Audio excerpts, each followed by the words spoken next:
Bueno, vamos a adentrarnos hoy siempre a la grandeza y belleza de lo que es el hombre, en lo que es la persona, su dignidad y la propuesta del cristianismo es pues la deificación del hombre. Y pues la semejanza e imagen de la que somos nosotros constituidos es precisamente encarnar la imagen divina que la persona posee, ¿no? Mediante unas normas, unos pasos, unas tareas, mediante una ascética concreta, ¿no? Y precisamente cuando vamos en esta onda, eh, hay un rostro, hay una mirada y donde reconocemos pues la imagen y semejanza de el hombre. Y trascendemos en reconocer que todos nosotros somos personas, ¿no? Y la imagen de Dios está presente a quien representa y por lo tanto la anterior vez estábamos viendo que Jesús es el arquetipo del ser humano, ¿no? No hay otros modelos, sino solamente en Jesús nosotros podemos, pues, en la imagen de Cristo, ver esta situación de la persona. Se hace presente aquel que nos acompaña y la presencia de la palabra, pues que es el verbo encarnado. Y esta mirada es la idea encarnada en el rostro de la persona. No solo quedarse en la cuestión meramente humana y corporal, sino en la persona creada a imagen y semejanza de Dios. Esa es una transformación diferente y una visión distinta de todo. El hombre, por lo tanto, manifiesta como persona y se manifiesta Dios mismo, el ser humano que transfigura en una persona que manifiesta la imagen de la Trinidad. No solo seres humanos, sino en personas. El ser humano está llamado siempre a ser persona, a cumplir y vivir una vocación concreta. Y la vocación humana es, en general, ser personas. Hay una diferencia que nos quedemos solo en un ámbito meramente humano, a que vayamos nosotros configurándonos y transformándonos en personas que reflejen y manifiesten la imagen de la Trinidad. Esa es otra situación más grande, ¿no es cierto? Pero hay el riesgo de que esta vocación, este llamado, se desfigure y se enfoque en otros caminos que van a degenerar a la persona humana y se queda en un ámbito mecanizado, automático, en rituales, en teorías, ¿no? Y este hace que el ser humano quede en un ámbito de expresión meramente animal. El ser humano se dedique a satisfacer sus ámbitos más básicos, que son la alimentación y la genitalización, ¿no? Es la reproducción sexual. Con estas dos no nos vamos a convertir o transformar en personas, ¿sí? Nos quedamos en el ámbito únicamente humano. Emmanuel Mounier, que es uno de los filósofos extraordinarios del siglo XX, fundador del personalismo, nos recuerda que la vocación del ser humano es más grande de lo que nosotros pensamos. Y si nosotros nos quedamos en este ámbito de la animalidad, o peor aún, no hacer el mal a nadie, nos quedamos sinceramente en el ámbito humano. Si no avanzamos a hacer el bien a los demás, esto es lo que nos hace trascender y nos va a hacer convertir en persona. Cuando pues aparece una persona, nosotros nos damos cuenta que se va conjugando algo extraordinario, ¿no? Lo humano y lo divino. Y decimos que incluso, ¿no? Esta persona no parece humana, sino pues refleja algo más grande que es lo divino y va pues a manifestar en su carisma, en su carácter, en su vida, algo más, ¿no? Eh, hay una tradición, ¿no? Patrística que dice que refleja al hombre un microcosmos, ¿no? Que refleja un macroantropos, o sea, un mega hombre. Cuando el hombre se personaliza, se convierte en persona, refleja la imagen y semejanza de Dios. Sí, eso es lo que lo hace un microcosmos. Un nuevo mundo no puede reducirse a la persona a un nivel tampoco solo cósmico, sino el mismo universo se va a beneficiar de esta personificación de la persona que se vincula la persona, la criatura, con la creación. Y el cosmos entero se va a beneficiar y en este sentido se va a ver iluminado. ¿Sí? Entonces, va a haber una nueva armonía para no solo la persona y aquellos que lo rodean, sino para todo el universo, ¿no? Entonces, vamos viendo que, por ejemplo, un descubrimiento, ¿no? Eh, John Donne descubrió los pares genéticos y en el siglo no pasado y descubrió que uno de los pares del síndrome, el síndrome 21, ¿no? Que causa una alteración genética, no solo le hace bien a este científico, sino pues le va a hacer bien a toda la humanidad y bueno, va a causar precedentes incluso en todos los ámbitos, no solo en el de la medicina, ¿no? Entonces vamos viendo cómo el parentesco del hombre con el mundo y su esencial vinculación forman un vínculo indisoluble. Este es el caso en que el hombre también asume una dramática en la libertad y será reflejado su benevolencia y también se verá reflejada su violencia, ¿no?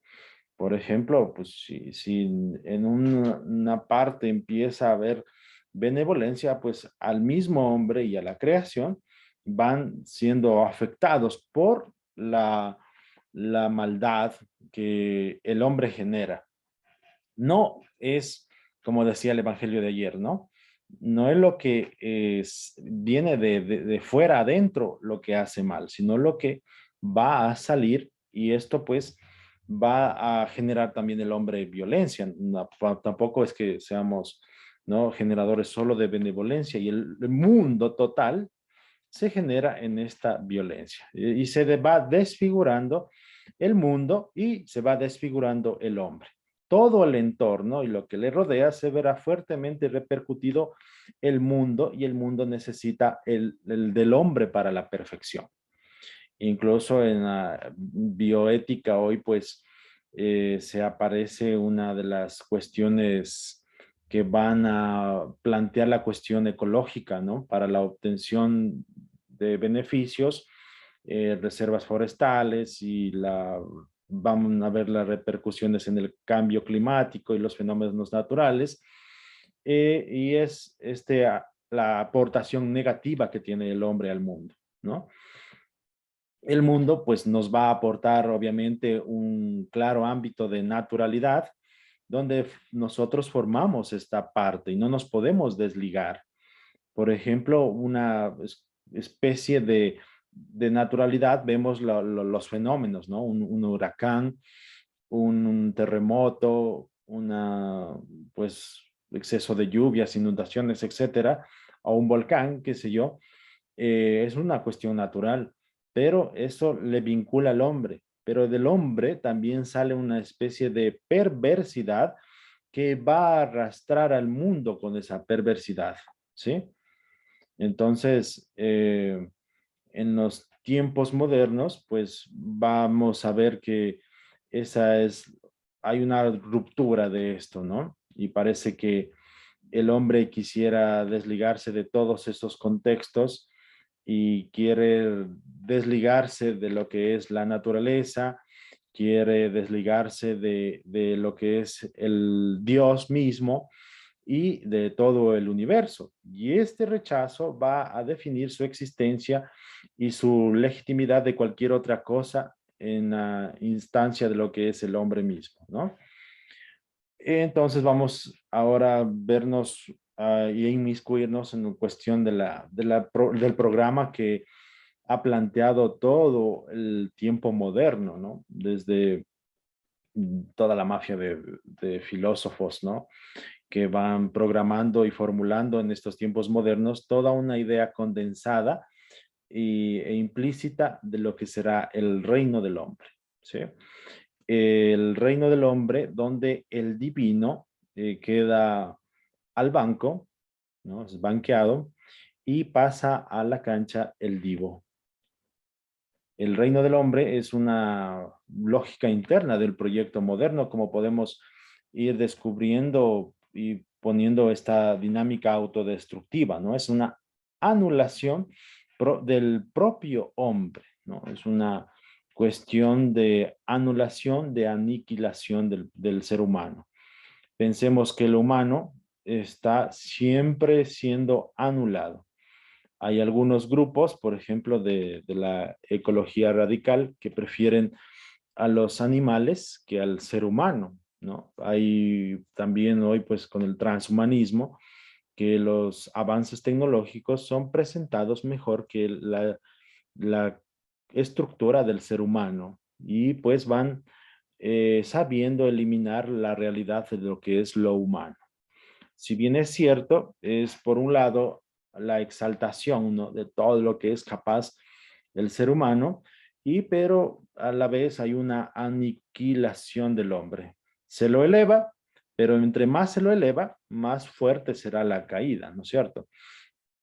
Y así pues, la intención moderna de prescindir de todo lo relacional y vinculatorio, ya sea con Dios, ya sea con el hombre mismo, ya sea con la naturaleza, ya sea con los demás, pues se desliga de todo y constituye el núcleo más central de este proyecto moderno, que como consecuencia es lo que quiere serlo y definirlo tal como lo plantea, es una autoafirmación voluntaria. ¿Y qué es este proyecto? Porque se presenta como aquello que pretende desgajarse de los precedentes, ¿no? Incluso después de lo que estamos y hemos experimentado de la pandemia, ¿no? No sé si la palabra más común que se ha vuelto hoy es la nueva, o esta expresión, ¿no? Nueva normalidad. No es otra cosa que este proyecto que empezó no solo por la pandemia, sino pues antes mismo ya viene dándose y quiere hacer las cosas por sí mismas, ¿no? Y la segunda, pues porque lo que precede tiene que ser expulsado en categorías, por ejemplo, antes de lo moderno era lo medieval.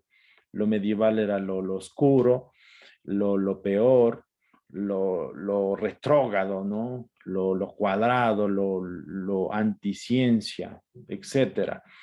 Que sirve incluso hoy la Edad Media es el basurero de toda la universalidad, ¿no? Para dejar atrás, y esto hay que rechazarlo y seguir adelante, ¿no? Entonces, incluso hoy, por la pandemia, se vuelve a repetir este mismo discurso.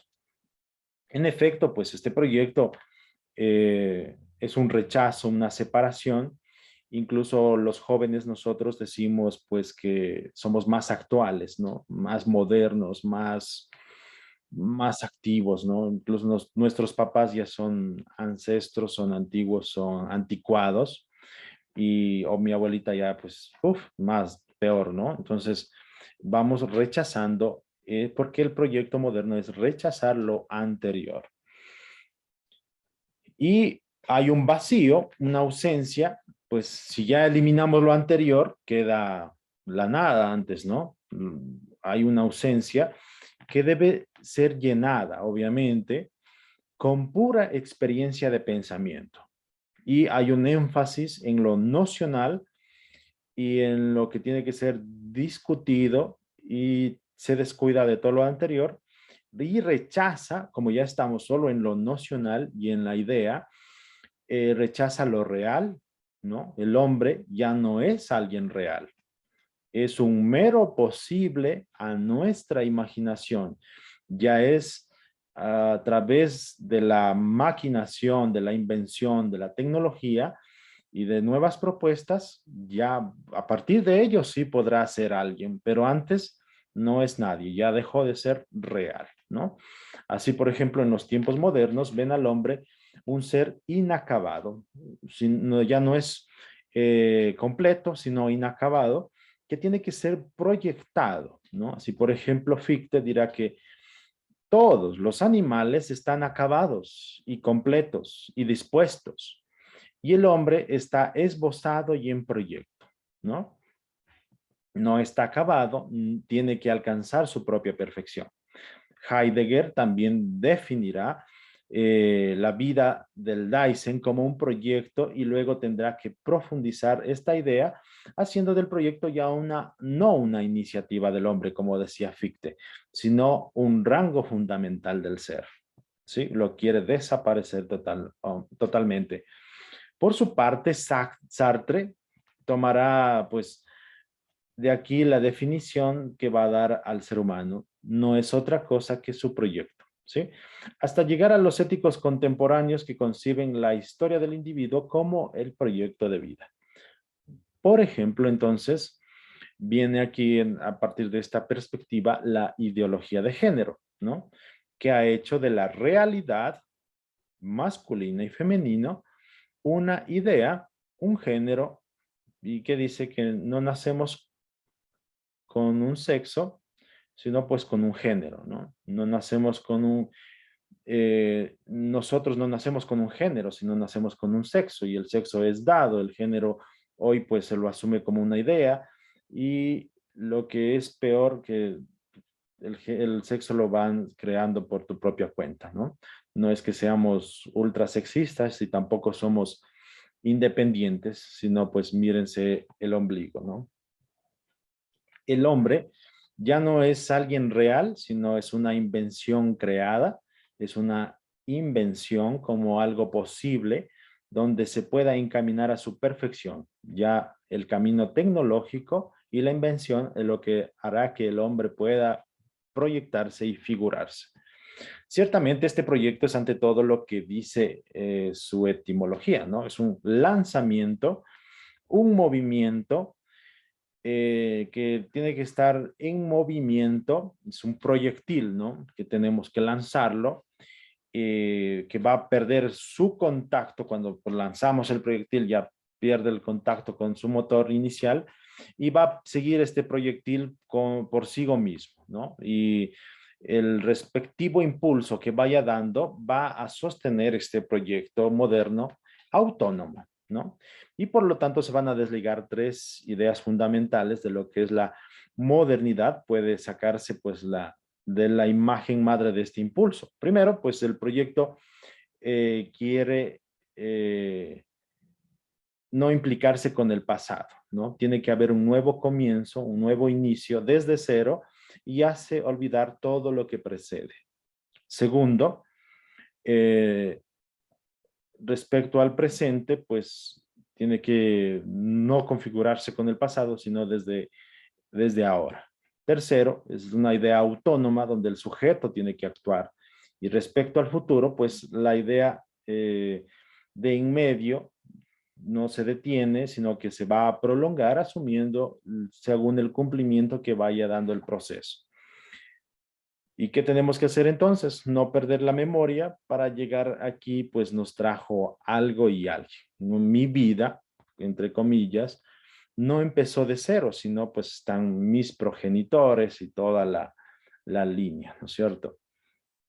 Descartes, pues es uno de los que más inicia, uno de los primeros, y él propone en su discurso del método que se debe empezar de cero y manda todo al carajo, todo lo precedente tiene que irse al carajo, y hay que empezar por sí mismo, todo al carajo lo anterior y empezamos a lanzar el proyectil, a pensar, a obrar, a vivir por uno mismo, no desde el pasado. Nos va a desligar, obviamente, del pasado, no nos interesa y hemos dicho que es una basura, que no condiciona por nada ni por nadie, no hay que dejarse condicionar y actuamos según cómo queremos. Solo hay un querer y un obrar dependiente. El futuro, pues pensemos que en el futuro somos nosotros mismos cuando lleguemos a este fin propuesto. Por ejemplo, no sé si han escuchado ustedes, creo que no. ¿Quieres que te vaya bien? Pues mejórate, esfuérzate. ¿Quieres que te tengas éxito en el futuro? Pues estudia, échale ganas, ¿no? Son cuestiones de donde puede uno llegar al futuro. Son cuestiones muy modernas, ¿no? Que son al día. Y busca la propia exaltación, pero la realidad es que somos creados por Dios en el pasado y en el presente somos asistidos por Dios y en el futuro vamos a ser coronados por Dios, no por nosotros mismos en todos los ámbitos antropológicos. Este proyecto moderno nos va y conlleva pues dos caras. La una pues vuelta abajo que va a dirigir al hombre que es inferior y la otra pues hacia arriba que lo va a poner en lo más alto, ¿no? La primera cara pues asume el proyecto de someter a la naturaleza, invirtiendo con ello la percepción del concepto cosmológico de la antropología. En lugar de ser el cosmos el que da la medida al hombre, es este el que debe producir su propio hábitat a su medida, ¿sí? Entonces, según el proyecto moderno, el cosmos, que es el orden establecido de las realidades celestes en la época posmoderna, es más bien un caos, ¿no? Perdón, lo anterior a lo moderno, ¿no? Es un caos. Y por eso el conjunto de la naturaleza, todo el universo, debe ser creado por la invención humana a través de su trabajo ordenador. Este proyecto parece también una emancipación voluntaria, lo va a desatar de lo que lo estaba esclavizando, ¿no? Lo va a hacer superhombre incluso, con respecto a todo lo que representa como una sugestión cognitiva incluso del hombre y su origen es pues inaccesible. Hay un Dios creador y legislador e incluso es castigador. Entonces, esta naturaleza, pues, hacen ancestral a la que, pues, hay que quitarla, ¿no? Pues, ya, pues, como ya es autónomo, no recibe una norma exterior, sino que es el mismo el que va a determinar su propia autoridad. En síntesis, podríamos decir que la relación entre el hombre y lo divino, a grandes rasgos, toma la siguiente figura: él o yo. Es decir, ¿es Dios o yo mismo, ¿no? Este es el humanismo moderno que tenderá desde entonces a realizarse como un ateísmo disyuntivo, ¿no? Tenemos que desligarnos de todo. Solo soy yo y nada más que yo.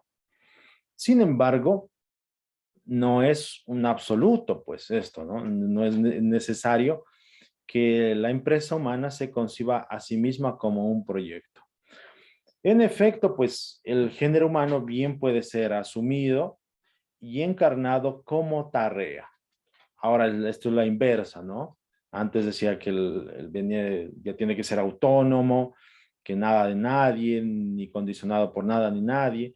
Entonces, hoy, con nuestra propuesta católica, el género humano tiene que ser asumido y encarnado como una tarea, lo cual se opone por punto a este proyecto, ya que ella, pues primero, nos va a hacer tomar conciencia la revelación de que yo he recibido una misión para hacer algo con un origen que no procede de mí, que tengo incluso que irlo descubriendo y reconociendo. Segundo, que también yo debo preguntarme si yo estoy a la altura de cumplir y aceptar esta propuesta, ¿no? Entonces, aceptando con ello el hecho de desprenderme incluso de aquello que sin embargo me he ido irrevocablemente confiado, ¿no? Y finalmente, pues, yo soy el único responsable de lo que me ha sido pedido llevar a cabo, sin que pueda, pues, descargarme de la inexistencia de esta modernidad, ¿no? Y esto me va a llevar, pues, a una garantía, a la consecución de la misión en la instancia que me haya sido encargado y confiado, ¿sí? Así pues, la idea del reino del hombre, aún por venir, aparece en la Biblia. Es con el mesianismo y esto supone una promesa hecha al hombre como un porvenir. Depende de la gracia de Dios, cosa que en los tiempos modernos se rechazan por la privación de protagonismo y autoafirmación que establece al hombre, ¿sí? Entonces, en conclusión, el modernismo te plantea un proyecto y a la deriva, ¿no? A donde vaya el proyectil. Depende del hombre si es que sube o cae, y entre más sube, más dura la caída, ¿no? La Biblia va a presentarnos la revelación, una tarea y una misión. Y esta no es a la deriva, sino pues hay una realidad de fondo, todo lo que es el hombre, ¿sí? Entonces ahora vamos a adentrarnos desde un análisis de por qué el hombre es el mejor de los vivientes, ¿sí? Vamos desde un poquito desde la antigüedad, ¿no? De entrada, pues, no, de lo que hemos estado conversando, nos, no resulta obvio ni evidente que el hombre se distinga plenamente del resto de los hombres, de los seres que poblan la tierra, ¿no? Y menos todavía pueda tener su pretensión de los demás vivientes.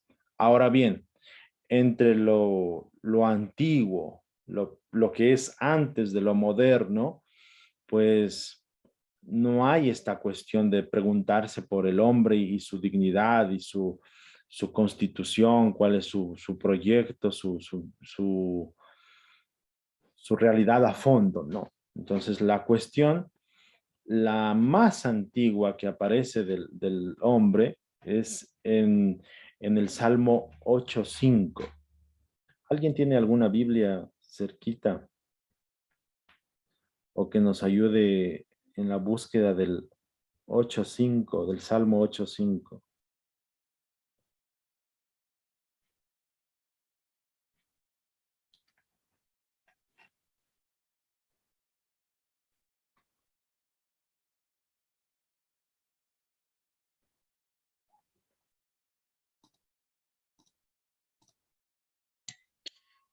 Pues les has hecho un poco menor que los ángeles y lo coronaste de gloria y de honra. ¿Qué es el hombre? Ahí se pregunta, ¿no? Lo has hecho, pues, lo has coronado de gloria y lo has hecho poco inferior a los ángeles, ¿no es cierto? Eso es la cuestión desde la antigüedad, no es saber lo que es el hombre, no aparece, sino más bien esto pues refleja la condición en la que está el hombre. Sin embargo, pues esta cuestión no es una búsqueda de lo que es en sí, sino una reflexión sobre el lugar que Dios le ha otorgado y le ha concedido, ¿cierto? Entonces, la identidad no es una creación propia, sino por lo que me va confiando Dios, ¿no? En esta misión. Por su parte, también Séneca, pues, se pregunta en dos ocasiones qué es el hombre, pero tampoco responde en sí qué es la constitución más profunda del ser humano, cuál es su dignidad. Más bien responde la invocación figurada asumiendo la fragilidad humana, que pues no es en sí una definición del ser humano, ¿no? Cuando la antigüedad intenta delimitar lo que único que tiene que hacer es pues ver la situación que está el hombre, ¿no? Varios autores coinciden en la situación frágil e indefensa del ser humano, ¿no? Más bien escriben por esa línea, ¿sí? Por eso pensemos, por ejemplo, en, en una gacela o en un ciervo, ¿no? Donde da a luz y creo que son menos de un minuto y empiezan ya a correr. A nosotros, pues, si nos dan a luz, tenemos que pasar por lo menos un año y medio, para empezar recién a dar un poco de pasos, ¿no? Y eso muy, muy frágiles. Entonces, por eso todos han coincidido en esta cuestión de la fragilidad, ¿no? Incluso antes en las primeras épocas del hombre, no estaba en la primera línea de la cadena de lo que es hoy, ¿no? El primer, pues, dominante de toda la cadena alimenticia, sino pues estaba por debajo era, y temía a los otros seres. En esas condiciones estaba. Eh, Uno de los textos más antiguos, por ejemplo, del antiguo Egipto, afirman que lo que hay debajo en el mundo ha sido hecho por el hombre, ¿no? Ya aparece la primera cuestión de que Dios ha creado a su imagen y lo plantean en el antiguo Egipto al hombre como el doble de Dios. La idea del hombre se encuentra también en dos fuentes, ¿no? En la Biblia y en la poesía pagana de Ovidio, ¿no? Y también, pues, algo de la epopeya de Gilgamesh y esto, que van narrando ya cómo, de dónde nace y es el hombre. El hombre va adquiriendo, pues, esta cualidad de vivientes, pero en ninguno es mejor por sí mismo, ¿sí? El hombre es lo mejor que hay debajo del cielo, decía Sun Hun, es un filósofo chino del siglo III antes de Cristo. Y Platón también, pues, responde a la cuestión de la pregunta ¿quién es el hombre? ¿Cuál es su dignidad? Dios es la medida de todas las cosas, ¿no? Dicen los diálogos que él decía, y no habla, es interesante, de dioses, y eso que es griego, ni de Zeus. Ya, esto lo podemos revisar en su libro de Leyes, en el capítulo 4, ¿no? Dios es la medida de todas las cosas. Entonces vamos viendo que la valoración antigua, el hombre, y en esto cabe distinguir que hay tres etapas: la dignidad del género humano sobre todos los otros seres que habitan en el cosmos, hay una nobleza de una élite y hay también una perfección del individuo, pero esto es una valoración universal, particular y singular. Aquí es el centro de todo. La idea de una dignidad humana intrínseca y personal no aparece clara sino solo con el cristianismo, lo cual acentúa la libertad sobrenatural de la persona. De hecho, su pertenencia al deber ser recibe una transposición histórica, ¿no? O sea, la dignidad del ser humano se la perdió por el pecado que hemos cometido todos en nuestros primeros padres, pero luego ha sido recuperada por el sacrificio redentor de Jesús de Nazaret. Esta es la dignidad humana, pues es el resultado de la gracia divina y toda la economía de la salvación que asume en la historia. Esto es realismo puro y radical que propone el cristianismo, ¿no? No es una idea. Los padres de la iglesia también invitan a todos los cristianos a tomar conciencia de esta dignidad por haber sido dada por Cristo, que ha dado su vida para rescatar al hombre, y puede el hombre también y debe recuperar esta dignidad herida por el pecado, pero no solo por mérito del hombre, sino pues ha sido restaurada gracias a la gracia salvadora, ¿no? Se destaca pues lo más central de todo el mensaje, que la encarnación del verbo la causa principal de esta elevación inusitada, inimaginable de la naturaleza humana, no por mérito, sino por gracia. Es la divinización del hombre en la práctica de las virtudes teologales para recuperarla. No es una teoría, sino es una tarea, una misión. Y la valoración cristiana de la dignidad humana es precisamente por la encarnación, que es la unión del verbo de la segunda persona de la Trinidad en la persona de Jesús, ¿no? Se une el cielo y la tierra, se une la divinidad con la humanidad, y esta dignidad es insuperable porque Dios mismo ha asumido nuestra carne. El Logos se ha encarnado, ¿no? El Logos espermáticos. Esta idea de dignidad también puede ser desde antiguamente, toda la época media incluso, ¿no?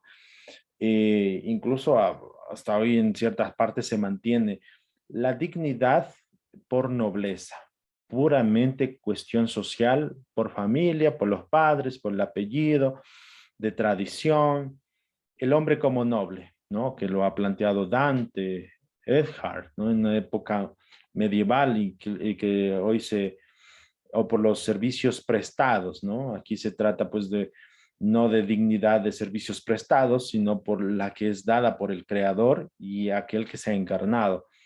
Y luego pues aparecerán situaciones que van desencarnándose y desfigurando la realidad y dignidad del ser humano, ¿sí? Eso es, queridos amigos, amigas, lo que yo he querido pues dejar un poco medio, quizá confuso, claro, pero todas estas situaciones hemos empezado desde la modernidad, nos hemos ido a lo antiguo, hemos concluido con la época medieval, ¿no? Estos cargos, ¿no? De dignidad, pues los condes, los siervos, los varones, los duques. Creo que, bueno, en nuestro ambiente no se mueve mucho esto, pero al menos vemos más claro esto todavía en Inglaterra, ¿no? Algunos no se olvidan esto, no superan, pero la situación es que la dignidad la tenemos gracias a la encarnación y solo en la vivencia de las tres virtudes teologales, en en el reconocimiento de estas, vamos nosotros sintiendo, viviendo y realmente teniendo la dignidad, ¿no? Porque es dada, no solo es impuesta o proyectada y a la deriva, sino pues es totalmente dada por gracia. Hasta aquí. ¿Alguien, algún comentario, alguna pregunta? ¿Qué entendíamos por dignidad? No sé si va más clara nuestra situación de dignidad.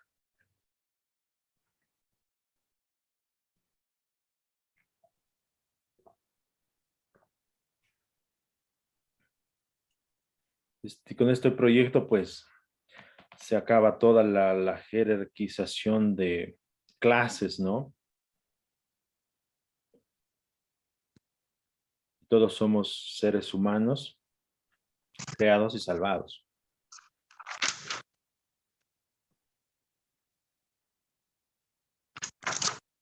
Buenas noches. Martín, buenas noches.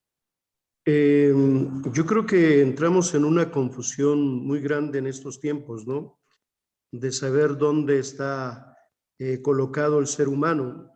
Indudablemente, desde la antigüedad hasta nuestra etapa de historia, pues ha habido diferentes formas de conceptualización del hombre. Y hoy que nos planteabas este humanismo pues moderno, en la cual pues indudablemente el hombre voluntariamente se quita todas las cargas que tiene para ser pleno. Vaya que para nosotros indudablemente pues caemos en esta realidad que hablabas del ateísmo, ¿no? En donde pues tú eres quien decide, tú eres el que haces, tú eres el que tienes el poder, pero así como es la subida, también es la caída. Por eso, ¿cómo afecta a la visión de nuestra juventud de hoy en día? Indudablemente, hoy en día, pues el joven se pone al tú por tú con el maestro y le puede expresar claramente, oye, lo que está diciendo no me gusta tu manera de ser y todo eso.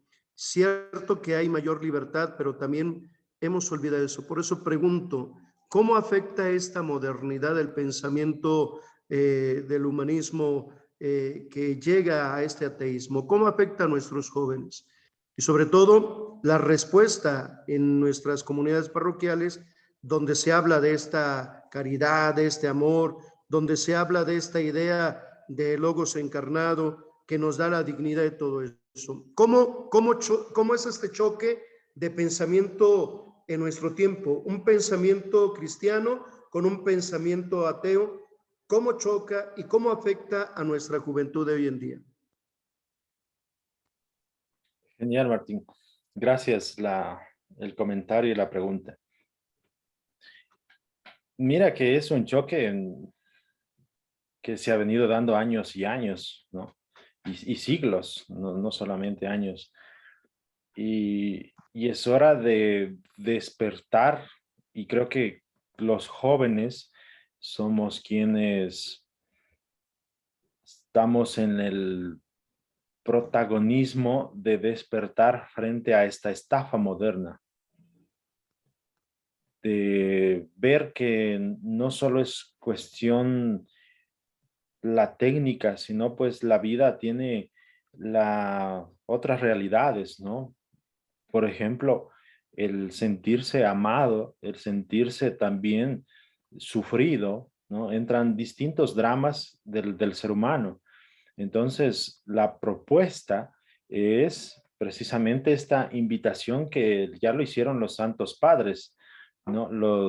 Desde los primeros siglos, a tomar conciencia de lo que es el ser humano, ¿no? Que hemos perdido precisamente por el pecado esta dignidad y que ha sido restaurada por la gracia salvadora de Jesús de Nazaret. Y a partir de la vivencia de la fe, hoy más que nunca, pues cualquier joven desea ver, por ejemplo, terminada la cuestión de violencia. Es un drama la situación de hoy Afganistán, ¿no? Es un drama lo que pasa Haití, es un drama lo que pasa a Venezuela, ¿no? Y son situaciones o toda el drama migratorio nomás hoy muy actual va dando respuesta real el amor hacia el otro. El vínculo con lo divino es muy real, ¿sí? Entonces, creo que vamos allí, uno pues experimentando la grandeza de lo que es el ser humano, ¿no? No es una divinización o deificación que tampoco no pisar en el suelo, ¿no? Sino pues a partir de todas las realidades que van pasando, eh, uno se va encontrando, ¿no? Por eso, entre más humanos, más divinos. Y tú decías, ¿no? Por ejemplo, la caridad en las parroquias, ¿no? Eso es lo más grande que tenemos como seres humanos, ¿no?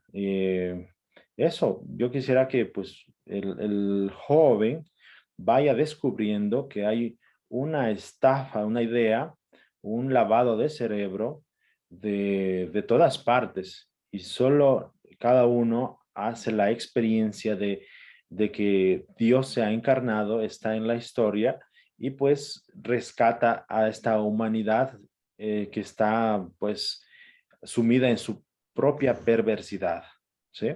Y el mundo pues como veíamos al inicio también va siendo afectado con la perversidad humana. Esta es la propuesta nueva, no nueva, pero muy actual del Papa Francisco, ¿no? En la Laudato Si, en Fratelli Tutti, donde nos va diciendo que pues el camino es la fraternidad para la humanización, ¿no? Esta consecución de la persona, no solo una animalización como estábamos viendo de satisfacer y muy promovido hoy por los gobiernos de la animalización, ¿no? Solo que pues te llenes el estómago y el placer, pues por eso es muy promovida las cuestiones anticonceptivas, ideologías de género que les conviene a algunos sectores para denigrar al ser humano, ¿no? Entonces hoy pues la propuesta es la fraternidad, el amor y la armonía y dignificación de la persona a través del encuentro con, con lo divino, ¿no?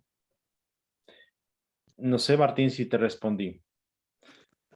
Gracias. Creo que queda un poquito el impacto que el joven con la formación que ha tenido desde el hogar va conceptualizando, ¿no?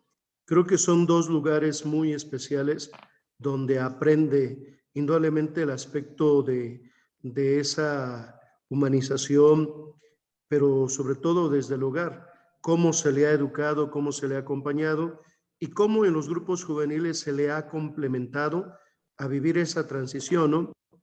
Hablabas tú de un coco wash. La sociedad misma nos ofrece esquemas, realidades, situaciones que superan, ¿no? Fíjate cómo la misma sociedad ha creado héroes y pues fantasiosos, ¿no? Que hoy en día pues le preguntas al niño, oye, ¿a quién admiras? Pues a Bob Esponja, ¿no? Pues no dice a papá, a mamá. Yo creo que han pasado a un término. Por eso decía, es un choque, pues indudablemente de nuestros tiempos, porque al final de cuenta, pues a una sociedad le conviene, pues que un ente no piense, no tenga esa práctica de raciocinio, porque al final de cuenta, pues es más fácil el hecho de manipular o hacer, pero esperemos que, pues desde la juventud, como tú dices, divino tesoro, pues desde ahí se plantee la realidad para corresponder a esta realidad cristiana que estamos hablando, ¿no? Sí, sí. Gracias. Genial, Martín. Cristina, levantaste la manito. Sí, esta parte de la ideología, bueno, ahora causa mucha controversia, ¿no? No sé, seguramente que sí, han visto pues el video, ¿no? En redes sociales donde la chica está en línea en las clases y le pide a su compañero que no le diga compañera, sino le diga compañere. Y el chico pues se equivoca y le dice compañera y le pide y hace un drama, hace un berrinche porque no le dice compañere. Y bueno, es una cuestión que ha dado muchas vueltas, ¿no? En la cuestión de las redes en cuanto a los comentarios. Y posteriormente sale otros videos en donde pues muchos se burlan de esta parte de por qué ella hace un berrinche porque le dicen compañere y por qué en algunos otros casos algún profesor les indica en clase que aquel que haga esos dramas del compañere que pues no va a tomar su clase, ¿no? O sea que no deberían de hacer eso. Ciertamente lo hace de una manera pues un poco muy, quizás un poco fuera de, ¿no? Pero ¿cómo actuar nosotros dentro de este contexto, ¿no? Si alguien te pide que le digas compañere porque así se siente cómodo, aunque tú sabes que eso no es lo que correspondería de acuerdo a la realidad, ¿cómo, cómo actuar, ¿no? Sin caer en estas dos partes, ¿no? A lo mejor de ser grosero quizás, o que la otra persona sienta que eres grosero, y también en esta parte de respetar lo que realmente es, no sé, pues de las realidades, ¿no? Hombre, mujer, o llamarle por el propio nombre. O sea, tan solo con el propio nombre tampoco se identifican, ¿no? Entonces, ¿cómo actuar? ¿Qué decir? ¿Cómo tratar? Porque pues yo creo que no tardamos mucho en encontrarnos con estos jovencitos y yo creo que lo ideal, pues yo no vería cómo rechazarlos, sino más bien cómo se les acerca y cómo se les hace ver esto, ¿no? Sí, creo que para toda persona, o sea, no solo cuestión ideológica o de género, sino para en todos los aspectos, pues de parte nuestra siempre es tratarla verla con los ojos de Dios, de amor, ¿no? Esa es la ascética que uno hace, ¿ya? Obviamente, pues, si no le gusta, pues que se le trate como lo que es, con el respeto máximo, con el cariño, el aprecio, ya no es cuestión del otro, sino pues esta denigración de su dignidad de no reconocerse de lo que es, pues ya es de la persona, como en el video que comentas tú, ¿no? No es del el compañero, jamás le faltó el respeto ni le dijo ninguna cosa negativa. Pues ella es la que fomentó todo el relajo, ¿no? Entonces, eh, tenemos mucho trabajo, ¿no? Por ese campo. Es toda la cuestión ideológica, toda la cuestión izquierdista, ¿no? Y sabemos que ellos necesitan idiotas útiles, ¿no? Para promover esto y lastimosamente pues unos salen a favor de eso.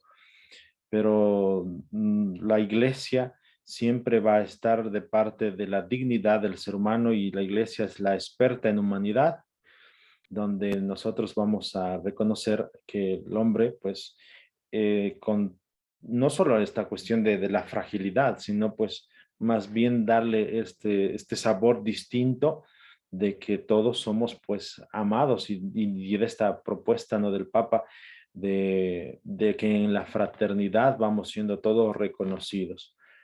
¿Sí? Entonces nunca faltará alguien que haga exceso de creérselo lo máximo, ¿no? Pero nosotros siempre el amor y el respeto a todos, ¿no? A todos. Gracias.